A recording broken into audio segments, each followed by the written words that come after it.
Venezuela 2016. Geladeiras vazias, prateleiras empoeiradas, a inflação já se acumula em 800% ao ano. E por conta da desnutrição, 75% da população já perdeu, em média, 19 quilos durante o ano. A taxa de homicídios está em 90 em cada 100 mil habitantes, sendo que a ONU considera como violência epidêmica qualquer taxa que ultrapasse 10 homicídios a cada 100 mil habitantes. Desde então, esse tem sido o estado da Venezuela durante a pior crise econômica da sua história. O motivo? Thomas Sowell disse: o estado de bem-estar social sempre foi julgado por suas boas intenções e não por seus maus resultados. E é verdade. Tem muitas políticas que são admiradas pelas suas boas intenções, mas na prática geram resultados catastróficos para um país. O que aconteceu na Venezuela mostra que é perfeitamente possível destruir um país na boa intenção de tentar consertá-lo, mas, infelizmente, boa parte da população não sabe disso e acabam elegendo esses governantes do bem. Friedrich Hayek percebeu que todos os países que eram compostos por um Estado grande, intervencionista e com uma economia planificada tendiam para o surgimento de um governo tirânico, além de terem sérios problemas econômicos, como, por exemplo, aconteceu com a Alemanha Central, com a Rússia, com Cuba, com o Vietnã e com a Coreia do Norte. Esse mesmo caminho chegou a ser percorrido tantas vezes em tantos países em épocas diferentes do mundo, só que gerando sempre os mesmos resultados. Hayek deu um nome para esse caminho: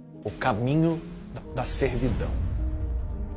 Por isso, é importantíssimo analisar a história, porque analisando a história é como a gente consegue ver se um caminho seguido por um país hoje já não foi percorrido antes e acabou potencialmente resultando em catástrofe ou em liberdade e prosperidade. Afinal, seguir os mesmos passos de quem já deu errado é a mesma coisa que reclamar de dor de cabeça, mas continuar batendo com ela na parede sem perceber que são as suas próprias ações que estão gerando o problema. Albert Einstein disse: insanidade é continuar fazendo as mesmas coisas, esperando resultados diferentes. E adivinha quem foi insano a ponto de não olhar para a história e repetir os mesmos erros esperando resultados diferentes? A Venezuela. Parece que governantes têm uma particular aptidão para insistir nos mesmos erros, mesmo tendo provas e provas de que as suas ações, hoje, não vão dar certo, porque nunca deram certo antes. E se a insanidade contaminou a cabeça dos governantes venezuelanos, o que a impede de contaminar o Brasil? Será que a gente está nesse mesmo caminho? Estamos en crisis alimentaria en el mundo. Brasil y Venezuela juntos, tomando medidas para enfrentar esa crisis.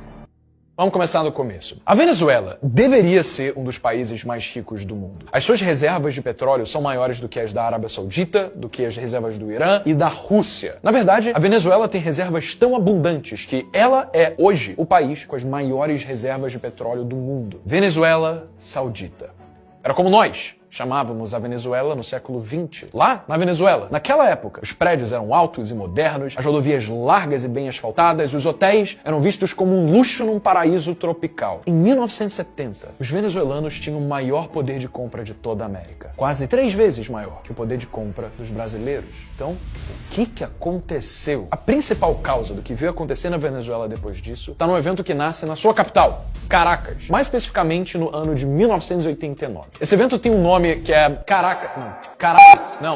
Caracazo. Caracazo foi uma revolta de venezuelanos contra o governo do presidente Carlos Andrés Pérez, principalmente por conta do aumento do preço dos combustíveis e na passagem de transportes coletivos, que eram problemas que geravam muita impopularidade na época. E aí, com a infelicidade do povo, um homem começou a ganhar rapidamente muita influência na Venezuela: Hugo Chávez, um militar do exército venezuelano que, 3 anos depois, lideraria um golpe de Estado contra o governo de Carlos Andrés Pérez. E aí, em 1998, esse mesmo homem seria eleito um novo presidente da Venezuela. Esse foi o início da transição da Venezuela próspera para a Venezuela de hoje. Hugo Chávez tinha como um dos seus maiores heróis o general venezuelano do século XIX, chamado Simón Bolívar. Bolívar foi um dos principais responsáveis pela independência de vários países da América Latina que eram dominados pelos espanhóis, como, por exemplo, a própria Venezuela. Por isso, Chávez se dizia ser altamente influenciado pelo bolivarianismo, uma ideologia que, de acordo com Chávez, prega um Estado grande, altamente intervencionista e baseado no planejamento central. Te lembra alguma coisa?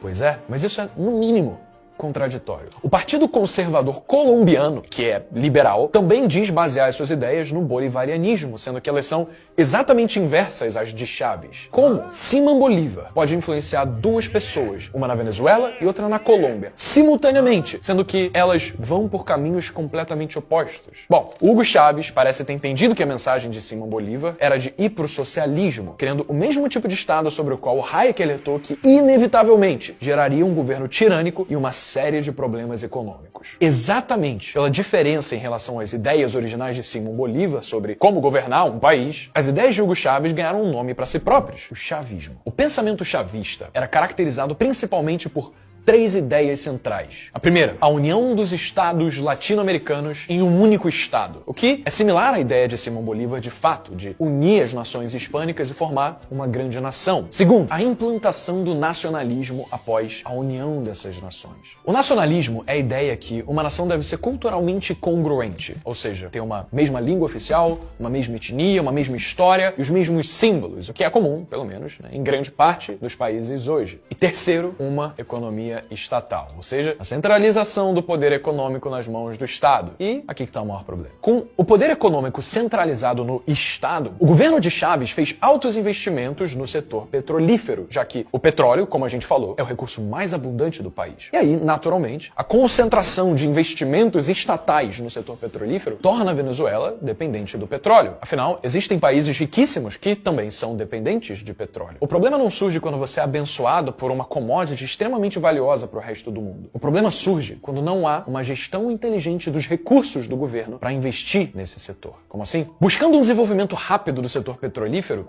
Chávez passou a aumentar artificialmente os salários das pessoas que trabalhavam nesse setor, de forma a justamente atrair mais mão de obra para que o setor crescesse mais rápido. Só que mão de obra não surge do nada. Ela vem de outros lugares.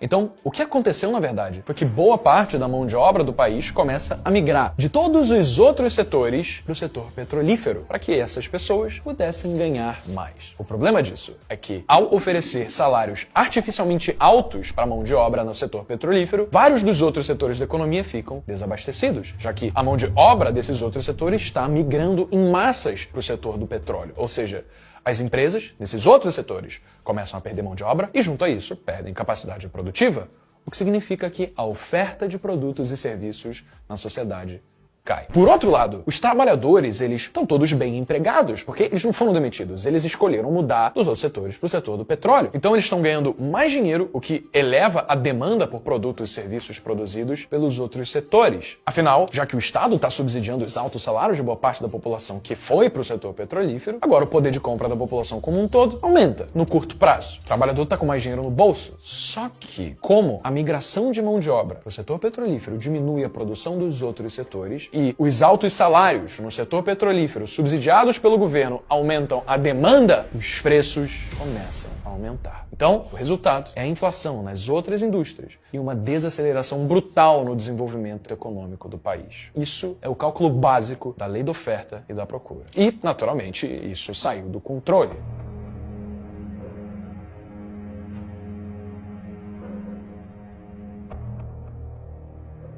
Como uma política típica de um governo interventor em períodos de crise, Hugo Chávez decidiu adotar o tabelamento de preços como medida para impedir que os preços de produtos básicos continuassem subindo. O problema de fazer isso é que existe uma correlação entre o preço do produto e a sua quantidade disponível no mercado. Pensa comigo. A partir do tamanho da demanda por um produto qualquer e da capacidade do produtor em atender essa demanda, a mão invisível do mercado, como falado por Adam Smith, dá um preço justo que o mercado entende que aquele produto deve ter. Mas, quando o preço do produto é arbitrariamente vendido abaixo do seu valor de mercado, porque ele está fixado naquele valor, a demanda aumenta, já que agora há mais pessoas que têm dinheiro para comprar aquele produto que está mais barato depois da intervenção do governo. Em paralelo, a capacidade produtiva do produtor não mudou, ela se manteve a mesma, já que ele não está ganhando mais dinheiro para investir no seu negócio e, com isso, aumentar a sua capacidade produtiva para atender a demanda que não para de crescer. Ou seja, aumento crescente da demanda e manutenção da capacidade produtiva. O resultado é esse: longas filas de pessoas famintas e prateleiras vazias nos supermercados. Essas políticas chavistas se mantiveram por um longo tempo. O Estado aumentando cada vez mais e a crise inflacionária corroendo o poder de compra da população a cada ano e perdendo o controle. Até que em 2012, devido a uma grave doença, Hugo Chávez se afastou da presidência e o então vice-presidente, Nicolás Maduro, assumiu interinamente o poder no qual se encontra até hoje. Maduro, como fiel seguidor das ideologias chavistas, deu seguimento à visão de Chávez, só que ele colocou algumas cerejas no bolo do caminho da servidão e viu o país declinar cada vez mais até a situação que se encontra hoje. Uai, seu app de vídeos curtos.